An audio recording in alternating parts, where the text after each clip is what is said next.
Today we're continuing to try to understand what is happening in the Florida market.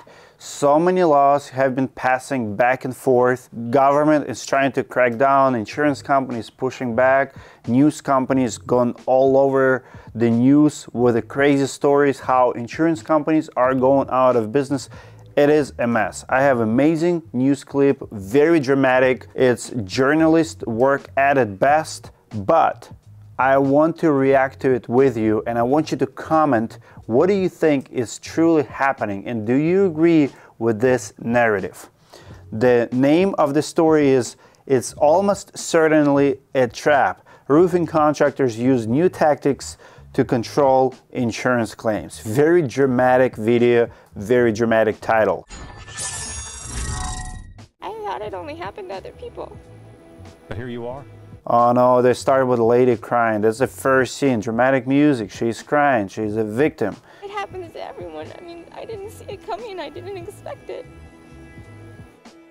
This homeowner felt trapped by a contract she signed. It feels like frontline PBS, like Putin's war, just like that. Very high-end. She suspected storm damage. Her neighbors had their roof replaced. She thought the damage on her home qualified her for an insurance claim. This is not a typical reporter. This is not news. This is not factual. This is dramatic interpretation of the events. This is different narrative. I've actually never seen this type of narrative on insurance claims yet. Very dramatic, and rightfully so. The problem is real. Like we do have a right to be dramatic about these things. Without even looking at the roof, he told her he could take care of everything. He could fix the damage, he could get her a new roof, just sign this document and he'll do the rest. He does not have to, per contract, show me anything.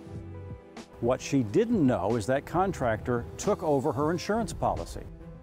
He said, "Trust me, this is just for the public adjuster to be able to look at your insurance." It's not a decision she would have ever made if she knew what was in that contract. Well, first of all, I want to interrupt right here. She would never sign if she knew what's in the contract. She signed a contract. Contract is the contract. It's your job to find out what's in the contract. I understand that many people do not read the fine print. I've been a victim of that. I signed something that I trusted my manufacturer, but that it gave them opportunity to sue me. The problem is real. Oftentimes, when you trust someone you go in business with, you sign it. But you signed it.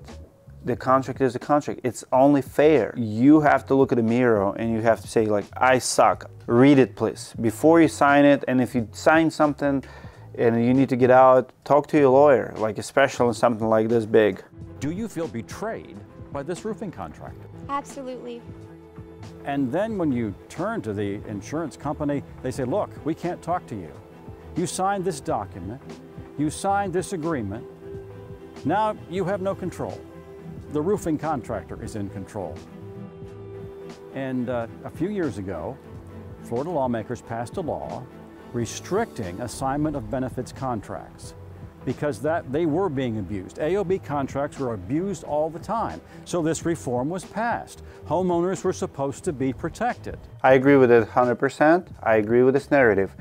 Definitely in Florida, and I personally know many contractors who would take the jobs that should be paid, $500 a square, they would be doubling or tripling. So is it abuse? Yes. Is it greed? Yes. But it's a two-way street and it's double-edged sword. Why it was taking place? Because in the first place, insurance companies were denying those claims. And if they would pay how much they should pay to start with, abuse would not happen. So when you start with the wrong activity in the first place and another wrong activity on the back end creates because of it, I'm not justifying it, but it was a response to insurance greed. So contractors' greed comes after insurance greed.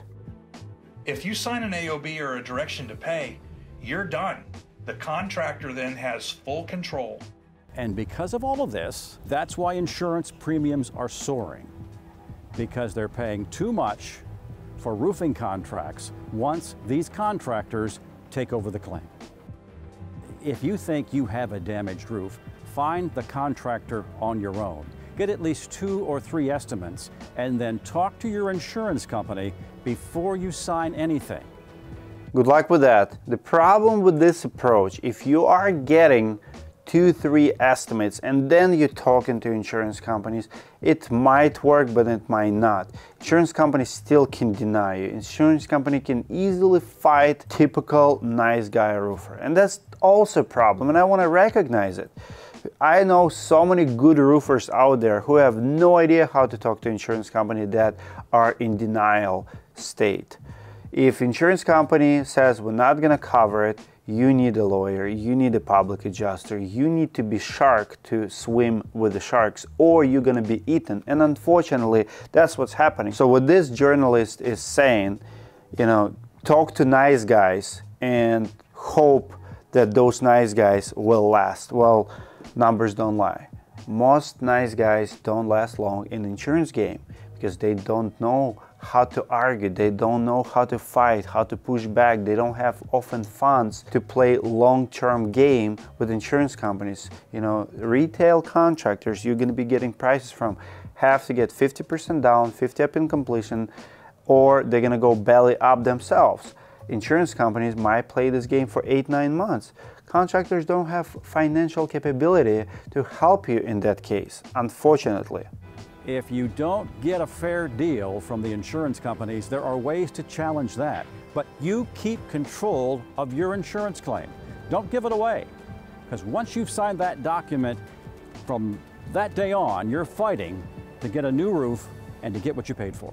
He's not completely wrong. I think there's definitely some truth to it. I would say find a contractor who understands insurance claim. If you're looking for the contractor in Florida, I can make few recommendations. I work with both public adjusters and restoration contractors. I have nice guys and I have tough guys. If you have cash in your pocket, you can hire a nice guy.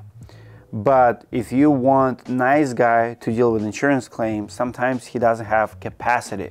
Nothing to do with the personality, nothing to do with the business model. He just doesn't have capacity, knowledge, and he doesn't know how to play. It's a different game and he doesn't know how to play it.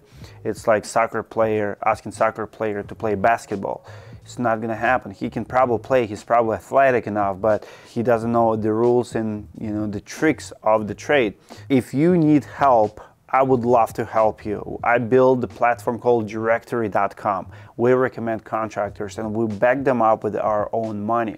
So if you find a contractor via Directory.com, we guarantee that transaction. If they take your money and run away, I will personally reimburse you. In case of dispute, if illegal activity happens, I will be like this journalist, traveling to you, getting your side of the story, investigating what took place, and maybe airing the story or dealing with the contractors or letting my lawyers dealing with them. I back up my recommendations. I believe that I don't give bad recommendations. We know how to vet a contractor because I've been a contractor myself, and Directory is the platform built by contractors for contractors and homeowners. Don't get screwed. If you need help, reach out. It's a very sad situation in Florida. It's hard to get insurance. It's hard to find a contractor. And I think there's a better way. We need to start working on real solutions.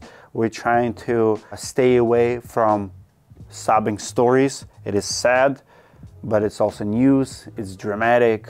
Let's clear our heads, move forward, and see what we can do to improve situation in Florida. I love this business. Homeowners need roofs above their heads. Let's not bureaucracy and system and corruption change that. We can fight for the better solution, for the better opportunities for all parties. We can all coexist, make money, and take care of each other. That's what humans do. See you guys in the next video.